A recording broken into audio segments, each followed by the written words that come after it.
Greetings and welcome to the energy of Leo. This is Ron from Tarot of the Twin Sun. Tarot of the Twin Sun is a functional division within the Order of the Twin Sun. Please take only what you will. We shall be doing a reading for the fifth house, the energy of Leo, the solar energy of Leo, and the fifth house is open. Astrologically, I don't think I need to cover anything. We're going to go straight into the reading. The reading is known as the quantum triangle. The quantum triangle is a tool devised by the Twin Sun, discovered by the Twin Sun, to work with the quantum field, past and future states, and see the notion of entanglement, how a mode of ascension can come from the quantum triangle is here. 2 cards per angle, so 3 angles to make the triangle, and 2 cards per angle. We'll go ahead and get started now. This is for the month of July 2023. I do welcome you. Thank you.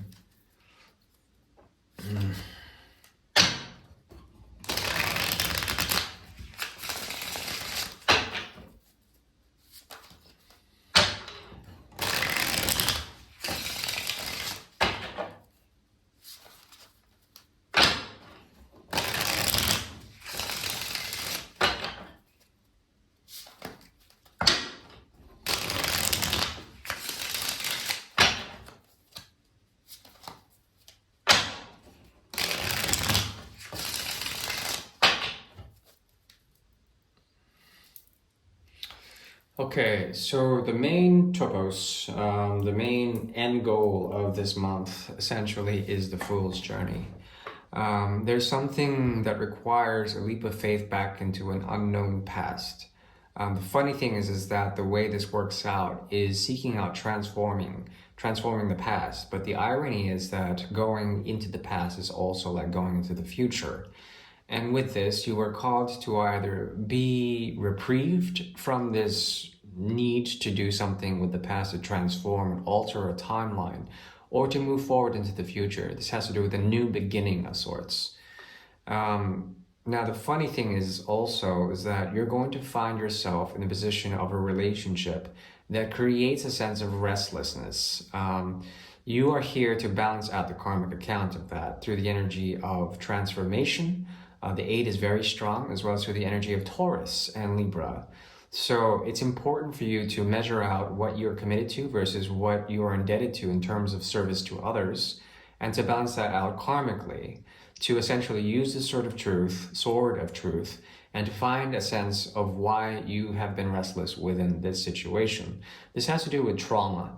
It has to do with an impetus of pain and letting go of that pain. Perhaps now you can rest easy and still, sort of maintain a sense of balance when it comes to separating from an old thing.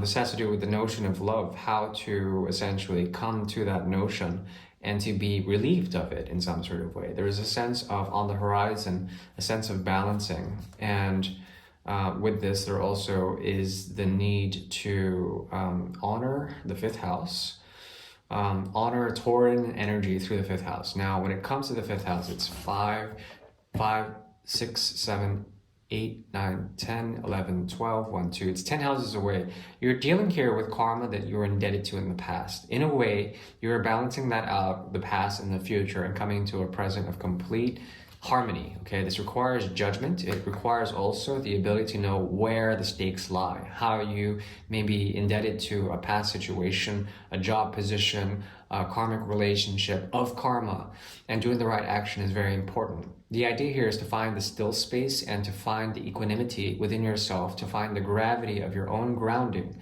to Mother Earth and to your own responsibility as a citizen of this earth, and to be beholden to your own experience, okay? To find out what really calls you in terms of gravity, what is pulling you down may actually be an act of pulling you forward into the future. Now that's the interesting thing about this. There is a sense of transformation in it.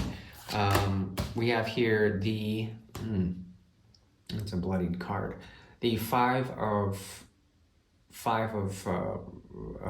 rods, combined with the 2 of swords. Now, interesting. Very interesting.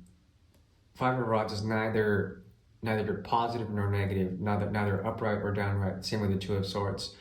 Okay, so there's a mode of action here that has to do with readdressing working with others. there's a sense that you have to go within and find your own truth within. And you are able to see why people have been resisting working together. There's a lot of tension in the air when it comes to your mode of ascension. And it requires you to find the still point, to find the lotus within this swamp of two different truths, of binary systems, trying to figure out which one is right. No, you have to walk in between those two and set the example. It's like you standing against what people do in the name of change, or people do in the name of trying to do something, ambition, whatever, drive, drive or ambition. You can do this by acting in a rebellious way, by retreating and going within somehow, okay, and find the lotus flower within. In the past, you've had to run away from something very, very toxic, very, very, very binding. This running away has led you to a point of self-realization, but it's a painful truth that it's difficult to work with others. And that's the ascension part of it. What I see here is a truth emerging that will bring you the crown of creation, the Ace of Swords. You have only one major arcana, and that is a binding element to the Devil card in the past, something that you're running away from. And perhaps this is the nature of all situations outside of your own that makes you run away in this type of way, okay? So there's an avoidant quality in that you can find the pain of working with others, and then that's your ascension. Essentially, it's self-realization by being the lotus flower that grows in the swamp of existence, the polluted swamp of existence. It can grow anywhere. Lotus flower can be beautiful anywhere, and that's what you're gifted. In this, there's a sense of self-realization, or at least an inkling, a petal of wisdom. Okay, this comes through truth. And yeah, the Queen of Cups is looking towards the future. What is the Queen of Cups looking towards? Okay, the end of the burden. Okay, so there is an experience here from the 10 to the Ace of Swords, or Ace of Rods that the Fool carries. Okay, that the Fool turns into a rucksack carrying thing. There is a truth here. There's inspiration. There's an example. There's a modicum of human existence, a way of doing things, the game that we play, the heavy burden that we put upon ourselves. That has to do with the idea of offering towards the future.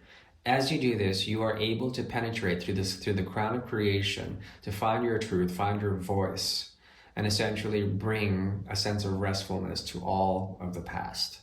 Okay, this allows you to push forward to the future and give to those who have been to something similar like you. They're at the end of the path. They've seen what you've gone through. And in a way, you can mother them. You can give them a nurturing energy. But their burden is their own. It's just very similar to what you've gone through. And perhaps you're dealing with someone who will double up their efforts, okay? From the 5 to the 10 of Rods, they will double up their efforts in order to reach this end. And eventually you can give them the nod of approval. You can give them the right path, the way that it's supposed to be, and essentially give them a sense of they're thirsty. Give them a sense that they didn't have to work through that burden like you did, or like they have in the past. I think you are seeking for truth. You will find it. It will be a sense of a cycle, or a sense of like truth, that we put ourselves through these limitations. We put ourselves through these situations that are extremely limiting. But then you are able to help others in the future. Or perhaps even help yourself in terms of extinguishing this need to do something, to be someone. The advice here is to find isolation, to see what really makes you tick. If you need to, I would imagine if you had the time to donate some of that time or donate some of that money, it would be a very good form of seva, of offering to the universe, to actually make things more fluid, and that idea of altruism, or the higher power that you can give to others, is very much on the cards for the coming month. I do wish you well, my dear Leo. That is a Leo reading, 5th house, And yeah, honor your inner child.